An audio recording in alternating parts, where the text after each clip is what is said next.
Computer. Okay, hello everyone. Welcome back to the channel.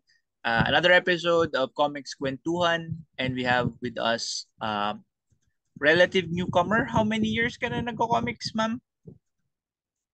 Since 2014 pa actually. 2014. So, relatively. Comics creator, creator of titles such as La Historia and the Propaganda Project. Meron tayo, the Propaganda Project. Si Ma'am Mao no Sekai. Ay po. Hello. Okay. Hello. So, like you said, 2014 ka pa nag-start mag-comics. Yes po. Sa Indicat ka nag-start? Tama ba? Yes po. Indicat. So, usual natin sa mga first-timers natin sa Comics Kwentuhan, how did you start and what pushed you to make comics? Actually nung since grade school, nagkagawa na po ako ng comics. Pero like fan comics ng Ghost Fighter, ganon. Like yung mga anime sa Channel 7, ganon. Tapos, high school po ako nung nag-start pa akong gumawa ng original comics. Pero like, nagagawa ko lang po is mga first few pages, tapos wala na. Naging serious lang po ako actually nung Indicate po, doon po, nag-start po ako ng Indicate na gumawa to go back to making original comics kasi before po niyan, bumalik na naman po ako sa paggawa ng fan comics, this time with Bleach naman po. So yun po, nag-start po ako sa Indicate mag-comics na po ng seriously. Tapos, bali one shot lang po yung nilabas ko no, nung Indicate. It's all-around freelancer, Yorozuya Bao. Like, one shot lang po siya. Tapos, 2015, doon na pa ako end of 2014, doon na pa ako nag-start gumawa ng comic series. Like, sabi ko, gagawa ko ng like series. Ayun Pero, po.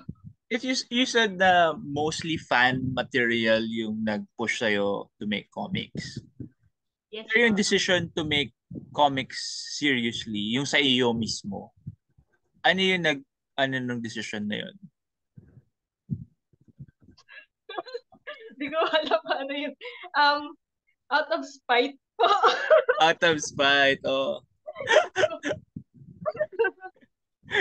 Kasi may incident po kasi na nangyari na someone like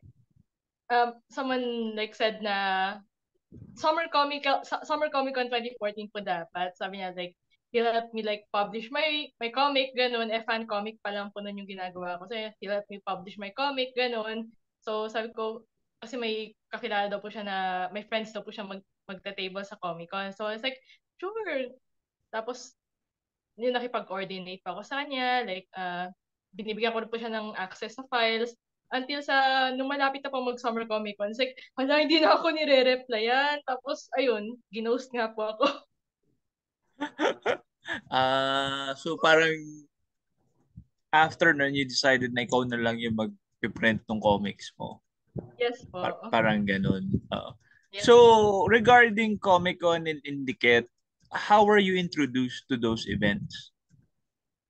Matagal ko na rin po siya nakikita po. Like, since nag-college po ako, alam ko po naka-attend po ako ng isang Comic-Con event sa bahay ng alumni sa UP po. I don't remember which Comic-Con was it and which year, OG pa yun. pero college na po ako noon. Okay. Yun yung Influences. memory ko Ano po yung po. masasabi mong biggest influences mo sa works mo? Sa works ko po, in terms of art, si Joe Madureira po. Kasi yung style niya po is it's in between western and anime style. So gusto ko po yung ganung style. Also yung art style po ng Tiger and Bunny, ganun po. Tiger and Tapos may influence din po ng Bleach kasi Bleach fan po ako. And uh influences mecha po actually. Yun po yung start ko po. Yung Mecha. As in, ano yan, medyo a rare genre na tinatouch upon locally. yes po. Sci-fi, mecha. As in, sobrang bilang lang siguro sa kamay yung local creators na gumagawa ng So, stories na mecha. Tapos yung yeah, sa'yo pa actually, is nag-start ako dun, heavily ano eh. influenced by history, di ba? Mahilig ka sa Yes po. historical references. Yes po. Ah, two of yung mga nabanggit kong titles. So, sige, pag-usapan muna natin yung first title that you did when you released it sa Indicat. Ano ulit yun? All around freelancer Yorozuya Bao. So, what was it about? Bali, parang ano po siya, life of a freelancer po. Parang mga comic strips po siya, like yung sa La Historia Comics po na format, ganun po. So, comic strip po siya about the life of this freelancer named Bao, which will eventually become one of the main characters for the propaganda project Mecha. So, So may shared universe yung mga ginagawa mong title. yes po. Okay, Yun so po siya. So, magandang yung trivia yun. life ng pagiging freelancer, yung struggles, yung tipong mga problems din po sa client minsan, yung mga ganun po. So basically, yung freelancer ba, it's more semi-autobiographical, can we say that, based on your experiences? Medyo po, medyo. Ah, ah. A lot of naman yung mga first titles natin were, yun nga, you draw from yung, Yeah. ano niya, yung pinakamadaling sources, yun yung experiences. No? How was yung reception to your first book when you joined Indicat noong 2014? Okay naman, nakabenta naman po. Ah, Hindi po siya sold, hindi po, I remember hindi po siya sold out, pero nakabenta naman po siya. Like, siguro mga half or more than half po, ganun. At least half. that's good. How many did you print pa noong time na yun? I think, mga 10 copies lang po kasi hindi pa ako 10 ganun copies. ka-confident. Yeah, Kasi yeah. first time ko po yan, so, Most din naman sa atin, ganun talaga.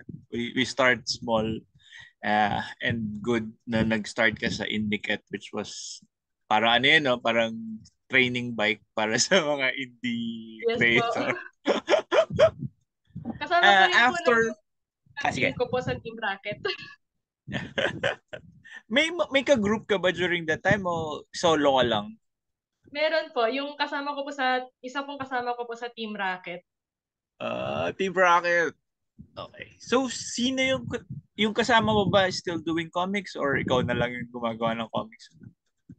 Bali, nag-stop po siyang gumawa ng comics po last, huling release niya po ng comics is yung Indicat before nag-pandemic. 2019 yun. Before 2019. nag-pandemic. Mm.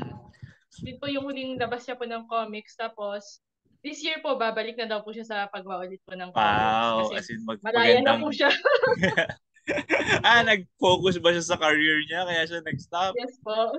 Oo. Tama naman kasi importante din yung kumita ng pera. Yes po. So, after ng title na yun, did you go straight to dun sa dalawang title na nabanggit ko or did you do other titles pa? I went straight to propaganda project na po. Mm. Kasi parang I was like, I want to make something na I have never done before kasi gumawa na rin. Parang usually ginagawa ko na po yung comedy. I make fantasy stories na ako lang nagbabasa. Yun, so sabi ko like I'm gonna try like getting out of my comfort zone and try writing something new for me. Tapos yun po chinek ko rin po yung market ng ng comic scene. It's like wala pong masyadong mecha and Yeah. sci-fi. Yeah. Ito So yung yun first po sabi volume. ko, sabi ko po, try ko pong gumawa ng mecha since wala rin pong masyadong gumagawa ng sci-fi and mecha na comics. Ano yan medyo, not to sound sexist, but yung mecha is most often associated with a male creator. Yes Tapos po. biglang currently dalawa kayo actually na female creator delving into itong mecha genre. Tell us more about yung propaganda project. What is it about? But it's about reimagined aswang lore kasi yung mga aswang po usually they're the bad guys po, di ba? So, in the propaganda project, I reimagine them as mecha, tapos they're the good guys. So, they fight crime, they fight bad guys, they fight energy-like beings that people cannot see. And since hindi po makita ng mga tao yung energy-like beings po na yun, nagkakaroon po ng misconception na yung mga mecha aswang po yung nagkakos ng problems. So, para po silang mga misunderstood heroes. Misunderstood heroes. Very interesting thing. Yung influences mo, ano yung mga pinaghugutan mo in making propaganda project? Yung one of my influences po is the mecha genre, like Gundam Unicorn po actually, kasi napansin ko po Unicorn. Gundam Unicorn has like Gundam Unicorn and Gundam Banshee, which are based from mythological creatures. So sabi ko, parang wala pa atang Philippine mythology na mecha. So I tried working on that. Tapos yung mga ano po, yung mga nangyayari po sa paligid po, it has also influenced me po sa mga stories po sa sa propaganda project. So far, how was yung response ng readers to propaganda project? We've carried si Ma'am Mau sa iba naming events like sa MIBF. Di ba nag-sold out ka nung when we hosted you dun sa sa booth Yes ng po. Comic Con din. And Yes po. then when you released din yung volume 2 mo, that was sa Comic-Korea, di ba? Hindi rin Yes ako po. nakabili ng volume 2 nun kasi naubos din eh. So, kamusta naman? Kamusta naman yung reader reaction and mga response nila dun sa story that you made? Mixed reactions po kasi sa web, online po nung nag-pandemic po, okay po siya, like okay po siya. Pero nung nagano na po, nung nagsasell na po ako ng, well, hindi for pa, nagsasell pa ako ng physical copies. Like, nung unang release po nung volume 1, which is, ginawa ko po siya, like, ako po mismo yung nag-publish, like, literal self-publish, like, print, bind, and all that stuff. Ako po yung gawa. So, nung nilaunch ko po yung first volume before, medyo struggling po. Kasi hindi po siya ginabenta. Tapos, may nasabihan pa ako na I'm not interested in mecha. So I was like, kasi, Gabi naman yun. Yes. As in, nag-spiel ka sa isang event tapos sinabihan ka na, no, not interested. yes po. So medyo struggle po yung honestly struggle po yung first volume. To the point na minsan na may events po minsan na yung kasama ko po sa Team Rocket, nakalabit ko sa ko, gusto ko na mag-breakdown. Kasi wala pong, like, either wala pong sale or wala pong, like, 1 or 2 copies na po nabebenta. Yun, so, So, pero naging okay naman po siya after po nung na-release yung volume 2. Like, napansin ko po na, like, kung ano po siya, parang mas prefer ng market na may kasunod na siya. parang, I guess, a lot of mga readers is parang wary of like a series, lalo na pag isa pa lang siya. So, Mm-hmm. once you release several volumes, saka sila, sige, bilhin ko. Titignan Yes ko. po, kasi baka po mabitin po sila. Baka mabitin. Oo. Uh, yung plans mo for propaganda project, how many volumes would this be? So far po, I've already like, na-breakdown ko na po yung number of volumes, like nasa 5 or 6 volumes na po so far. 5 or 6 volumes. And so far, how Pero may many? endgame na po siya. Ano na yan? May endgame na po siya, pero May hindi ko pa po endgame na siya. na-plot po ng maayos yung volumes po. So it's well thought Ina-finalize out. ko As po. in, you're the kind of creator that like plans out yung story mo and Yes po. nakaplan na. Very good din. Very good yung ganyan. Kasi maraming creators na on the fly while meron kang basic plan pero yung paggawa nung paano gawin yung plan na yun is on the Yeah. fly. Pero ikaw talaga na ano mo na thought out mo na yung ano yung gagawin mo per volume and per Yes ano po. yung end. Very good. Yes po. So far, gaano ka into dun sa plan mo? Uh, I know you released already currently, 2 volumes. yes po. Currently, volume 3 na po. Tapos, nasa pipeline na po yung volume 4 and 5. Kasi may ano po yan eh. May naka-plan na mga appearances ng characters, ganun. Volume 4, 5, 6, ayun na po, may naka-plan na po siya. Tansyado na For po those siya. who are interested na nakikinig sa atin ngayon, is your book available for sale, yung physical book on sale online? Hindi pa po. Hindi ko pa po nakakausap si Sir Jello, Britney Berry Angelo. Okay. So soon, sa Library Angelo mo siya ilalagay. Yes po. Okay. Also, online. Can they read this online? Yes po, nasa webtoon po siya and tapas. And it's in English version po. English version. Are there two versions ba nito? May Tagalog din na version nito or yung English lang? Yung Tagalog po nasa dati pong website po ng Mix po. Wala rin. Nawala yun eh. Yun nga po. Yun nga po Would eh. you be open to putting it up in another website para mabasa ng iba? Yes po. Okay, okay naman po. Okay. Kaso di ko pa po alam po saan po. Yun kasi yung ano medyo mahirap when we are talking with creators, mahirap hanapin nung ibang outside our bubble yung mga comics natin. Kaya usually Yes gusto ko po. talagang either yun nga meron tayong link to someone na pwede nilang pagbilhan ng comics mo or a link to somewhere na mababasa nila kahit yung sample ng comics mo. So that's Propaganda Project. Another parang widely reviewed na work mo is yung comic strips na La Historia. Yes po. You were also like nominated sa Comiket. And did you win nga ba sa Comiket or were you just Yes po. nominated? See? So you won sa Comiket for Best comic strips po. best comic strips. Ang comic strip na I saw ng La Historia was 4 panels nga ba? Yung comma Yes, style. yes Tama. po.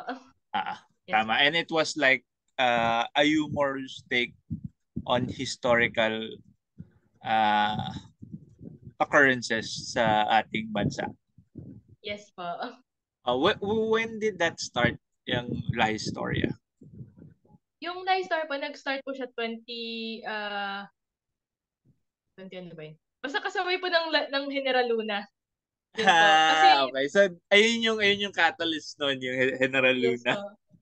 Yes po. Bali, yung nangyari po kasi is, if you remember po, may issue po noon before na may nagtanong na bakit lagi po nakaupo si Mabini. Tapos, parang nagkaroon po ng mixed reaction po online na, like, yung iba, pinagtatawanan yung nagtanong. Yung iba, like, they were mocking him na sabi, bakit di mo alam? Ganon.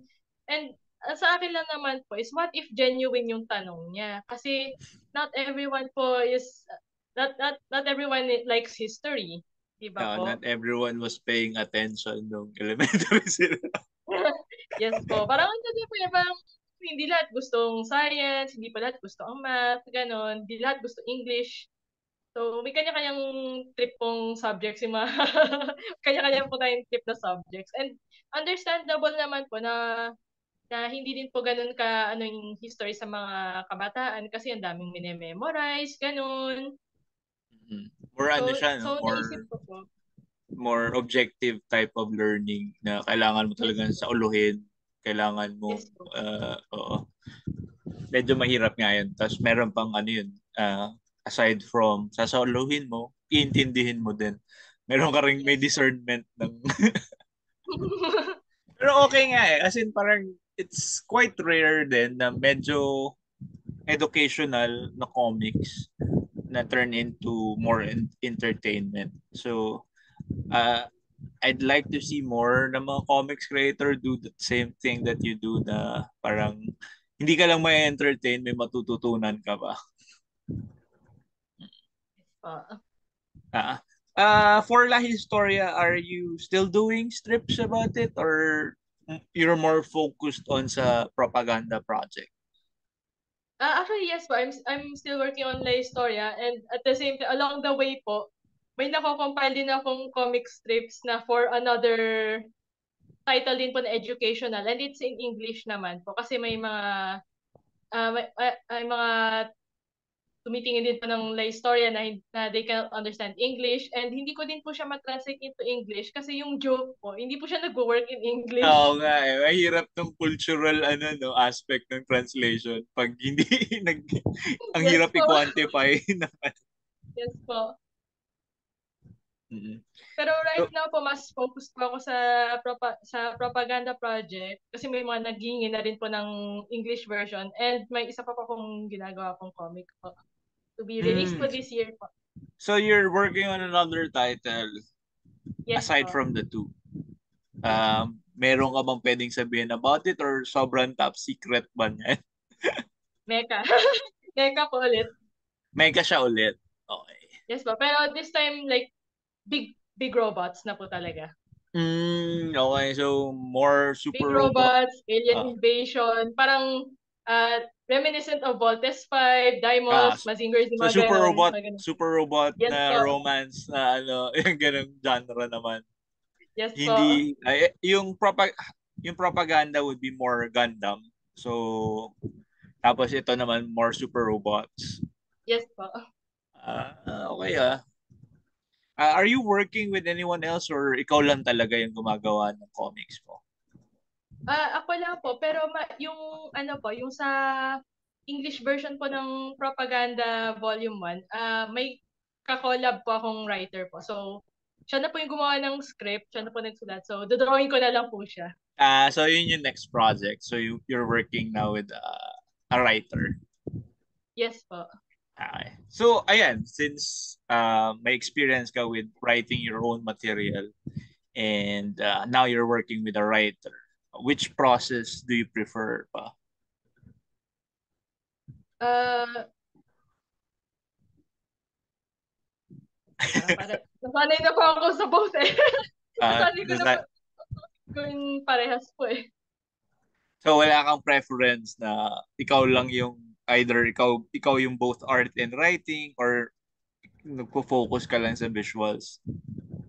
Pero And ano din po, kasi may ka-collab din po ako nun before pero hindi po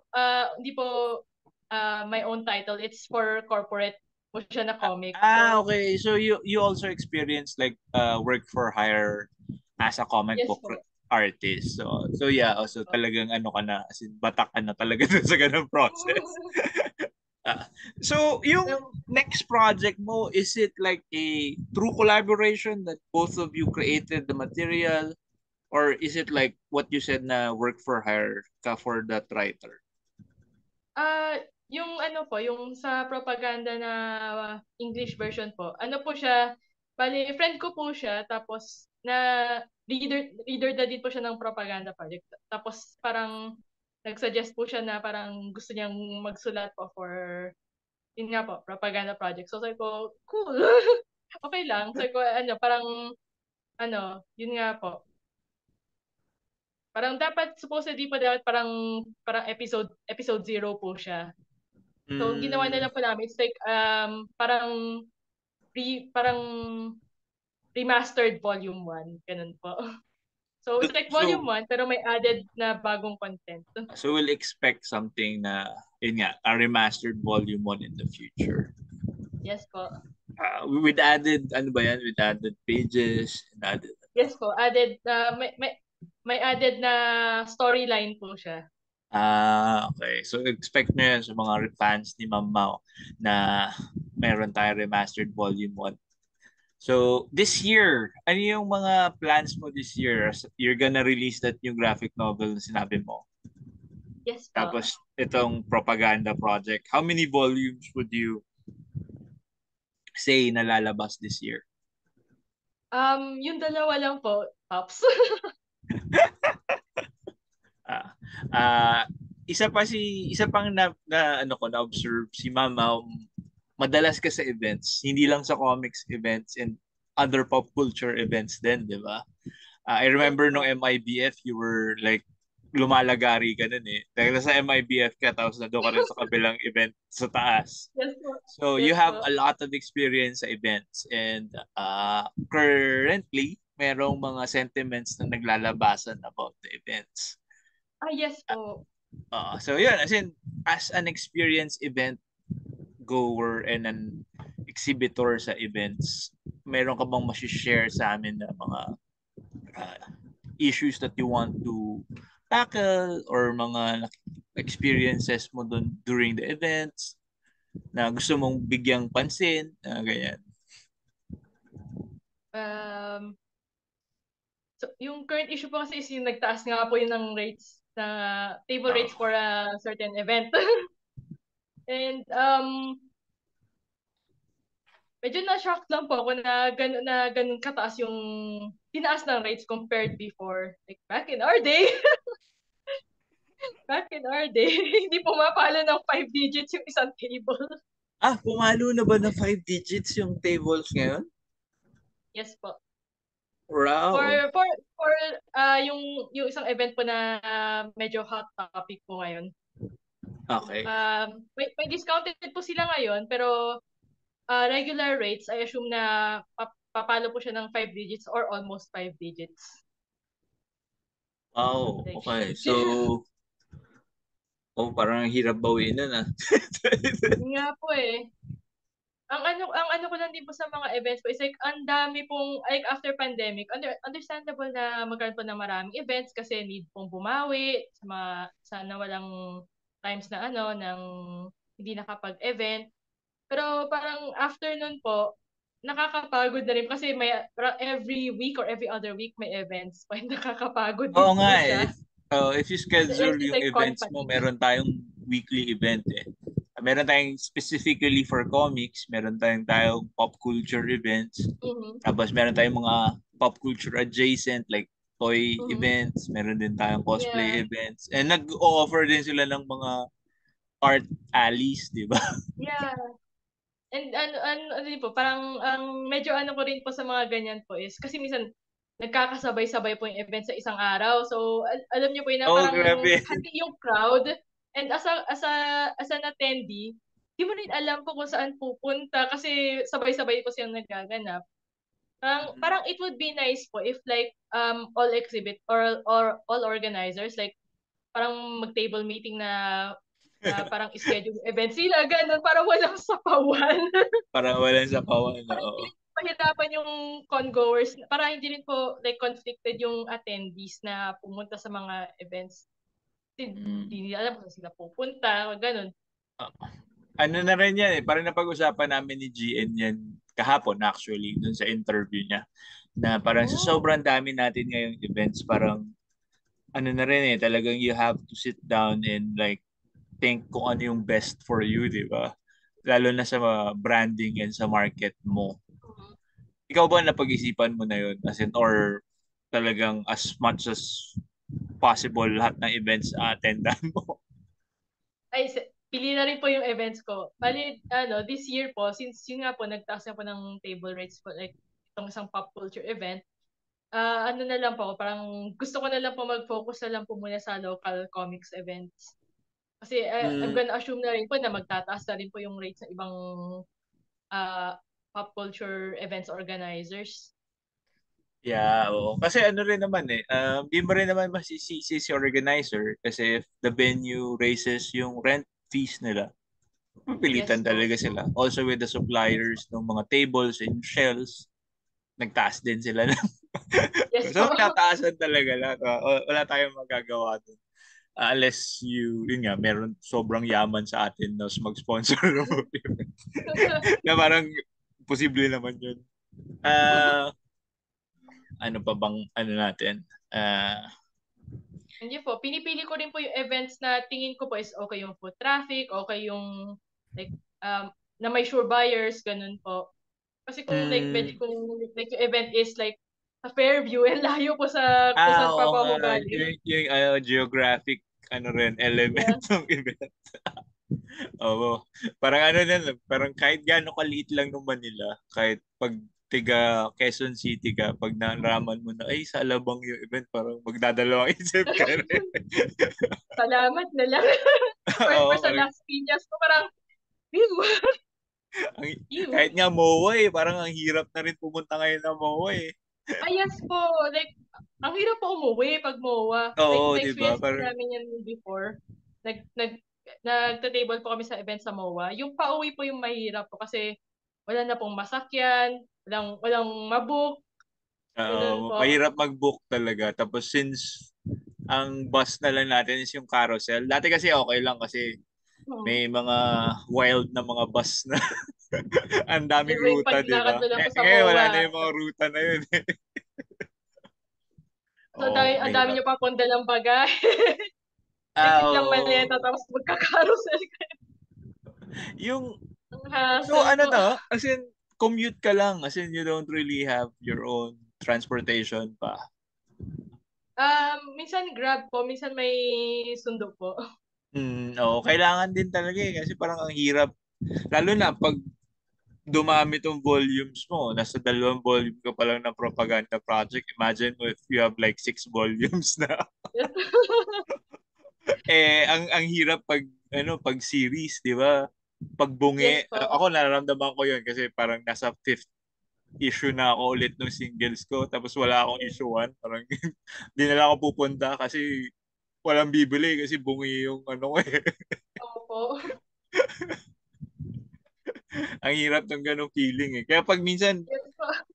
ano na lang no, mas okay na isang malaking libro na lang binibenta mo. Isang omnibus. Isang omnibus. Ah, events experience mo is sobrang lawak na no. Which putting you on the spot. Ano yung would you say the best events for a comic book creator like yourself? Wait lang. Clear up ko. Are you really just focused on selling comic books or do you have other merchandise when you go to events? I have other merchandise po. Like, may mga fan merch po ako, pero hindi ko po siya dinadala sa, ano po, sa events na solely for original comics and art po. Mm. So you have this rare uh, point of view of being a comic book creator and a merchandiser. Yes po. Alin yung mas malaki yung kita? Mm, depends po sa event eh. Depende talaga sa event, no? And kasi mas mahal din po kasi yung book. So, Mas matagal, mas malaki yung financial outlay mo, yung investment mo. opo. So mas mabagal yung return of investment mo. Yung stickers po kasi like nasa 30, 50 pesos. Tapos minsan bumibili pa ng pa isa-isa, ganun. Yung comic book po, like isang volume. Magkano na rin po yun? Oo nga, oo. Pero you do merchandise then for your original IPs, di ba? Do you Yes do that? pa. Uh, Yes po. ano yung experience mo with selling those na hindi siya fan merch, your own IP? Mas okay po siya na ano po, na kung own IP is something na makaka-relate yung mga tao. Like yung stickers ko po na for the propaganda project, like mga parang mood board po siya. Like, Mm, sinasabi ko po na, ganun po yung market ko. May stickers po ako kung may mood po kayo dyan. Kasi oh. iba-iba po yung mood eh. Like, meron po na ano na weeb na sabi, kumen na so weeb. Okay, okay. Tapos may mga ganun po, mga parang memes po, ganun.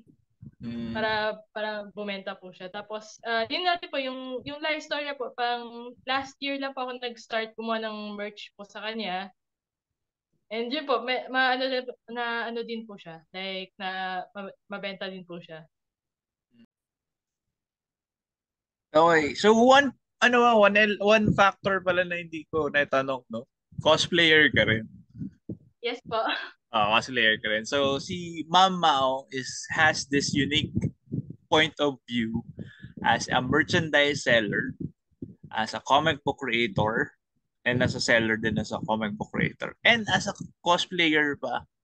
So, sobrang multifaceted yung layers na experience niya with events. Tapos attendee ka pa, naging attendee ka rin, di ba? Yes Siyempre, po. attendee. Siyempre, lahat naman tayo nag-start tayo as attendees. So, kanina, while you were off air, natanong ko sa'yo, ano yung first convention experience mo? Ano po, Mangaholics po. Like yung first Mangaholics doon sa MOA. Doon Ah, sa sa, open area po doon sa gitna. yung malapit doon sa sea, yung seaside, tapos Yeah, yung yes po. open air na event Yes area. po. So, para sa mga nakikinig sa amin na hindi naabutan yun, Mangaholics was a comic book anthology that was published around 2004, 2005, 2006, 2007 ba yun? Mga yan, Yes po. basta that Early around 2000s. mga yan, mga mid-2000s, pagkakaalala ko. And that was your first event. And na-mention mo that yun yung pinaka-first mo and you joined an art contest. Art contest nga ba? Yes po. Ah, Yes po. so, ano yung experience mo with joining that art contest? Initial reaction mo to the community when you joined that first pop culture event? Culture shock po ako. Kasi first time ko po maka-attend po sa ganun. Kasi nakikita ko na po siya before, like nung elementary po lang po ako. Kasi sa province po ako, like Cavite. So nakikita ko po sa TV. Nabutan ko po na sa TV yung like featured na pumunta sa Pilipinas yung creator ng Fushigi. So parang may Ah, con po noon and there were anime explosion cosplayers. ata yun. Anime explosion Opo, ata. yun po ata yun. So, yun po yung una ko siya nalaman po through TV. Tapos, yun nga po, first time ko ma-experience siya like being there nung Mangaholics po. Mm, So, yun, nakakatuwa po kasi yun nga po, parang oh my gosh, like-minded people. ah, parang you found your people, kumbaga. Yes. So, during that time, nagko-cosplay ka na or hindi pa? Ay, hindi pa po. So, when did you start cosplaying naman? Um, I think it was, di ko po sure kung Hataw Hanep Heroes 3 or may isang event po sa UST po. Mm, Tauhan Hero. Wow.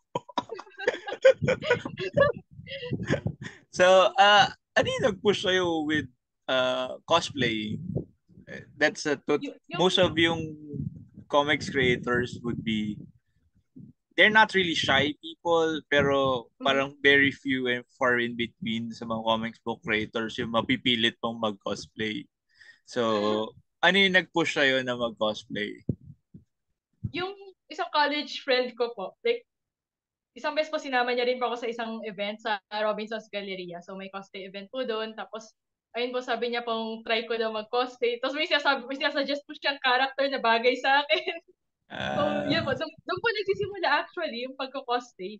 Nagbubudolan po ng characters. At sinabi na, uy, bagay sa'yo si ganito. Uy, bagay sa'yo si ganito. Cosplay mo. pero during that time, mahilig ka na talaga sa art. Yes po. So, fan art and then eventually moving on making doujins, fan comics Yes ng po. mga favorite anime. Then eventually making your own comics. Gaano ka different since you have this unique perspective? Gaano ka different yung crowds sa isang anime cosplay event sa isang comic book event?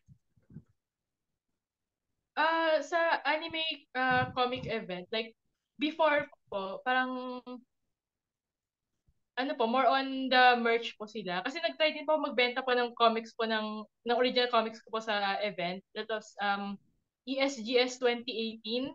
And Mm. surprisingly, nakakabenta naman po ako. Like, na-sold out po ako nung ESGS po.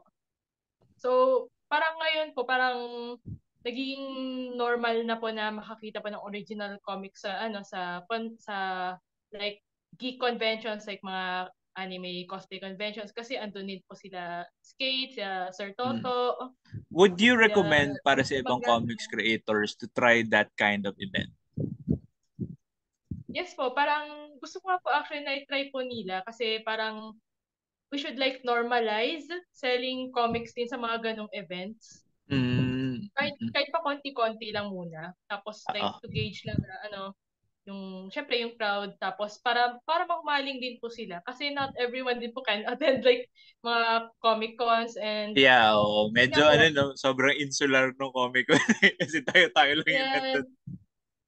So, yun nga po, parang magandang ano din po siya na makakita yung mga tao ng original Filipino comics. Sana po maganda din po yung art, ganun. Para Para din mahumaling din po sila. ma-expose tayo sa ibang klase ng Yes market din. po. Na medyo Maganda similar rin po naman, sana na adjacent ano. naman, di ba? Adjacent naman. Mhm.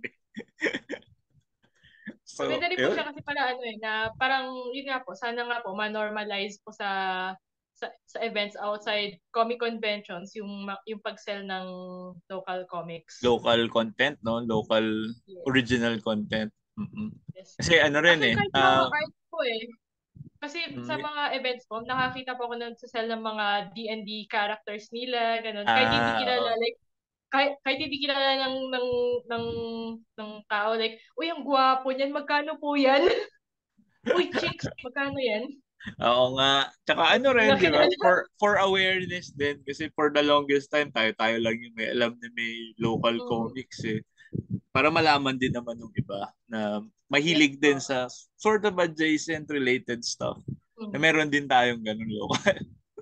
Yeah, may nakakausap din po kasi ako sa events and online po, naghahanap po ng mecha na comics, ganun. It's like, here. Good for you kasi specific genre hanap mo kasi kayo nag-produce. Yeah. So, yun.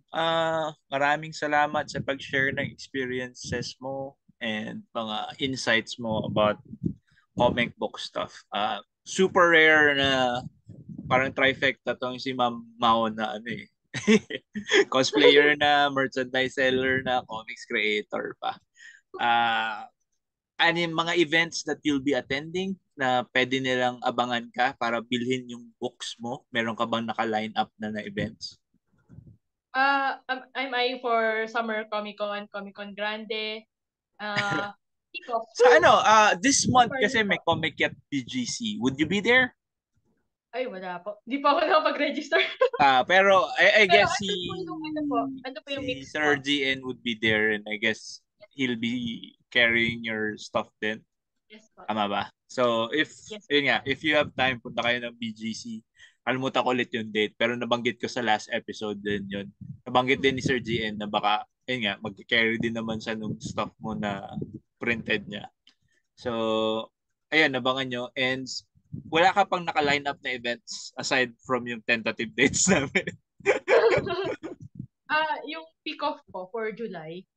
Pick off for July. Ayun. Pick off is parang ano yan. Yung brainchild ni Paulo Heras for that was like a film festival for Mm. comics. So yun, Yes maraming po. mga bagong comics na ilo-launch doon. Punta kayo doon. That's in July. Where can they see your comic book? Ayun nga, hopefully soon sa Libreria Angelo. May may Shopee account si Libreria Angelo. Abangan niyo na lang na pag nagbigay na si Mama ng inventory niya sa propaganda project and yung La Historia and other stuff niya. Would you have a message for those who want to try making comic books? Um, Message ko ba is like, don't do it for clout. Don't do it for the cash grab. Kasi like, kasi pag hindi po siya bumenta or if things don't go your way, mababurn out lang po kayo. Mas okay po na like you do it first as a hobby para at least ano po kayo, para at least medyo safe pa po kayo, like kung hindi po makabenta so okay lang ganun, and also have like a stable source of income po kasi magastusin po Oh, yung importante pagko-comics. yan. Unless po kung balak niyo po sa web lang po talaga, okay lang po yun. Yun, Pero sige. if you're gonna print po, kailangan niyo po ng like stable source of income din po. Kasi Mm. magastos din po. Investment din siya talaga. So, para sa lahat ng would-be creators natin, pag-aralan din ninyo. Kasi meron din siyang, lalo na if you're gonna go the print route, ano Mm. rin siya. Medyo may, kahit you do it yourself, or whether you hire a supplier to print it, or unless you have a publisher, pag-aralan nyo din yung initial financial outlay nyo kasi malaki ring pera yung ilalabas nyo. So, like what ma'am said, you could try it as a hobby muna. Mahirap na tatalon ka kaagad dun sa bangin na, hindi, ito na yung magiging kabuhayan ko. Pag-aralan nyo din muna. And maganda rin na meron tayong safety net at maghanap tayo ng good source of income muna bago tayo tumalon. Yes. Yun, maraming salamat ma'am sa pagpapa-unlock ng iyong oras. Para sa lahat ng nakikinig sa amin, anumang oras nyo pinapanood to, please do share this video with your friends. Like nyo na rin, follow nyo ako sa Facebook, subscribe kayo dito sa YouTube channel ko. Marami pa tayong ibang comics creators na kakausapin, tatanungin, puput on the spot tungkol sa mga issues. And ayun, salamat sa panonood. Till the next video. Bye guys. Di ba?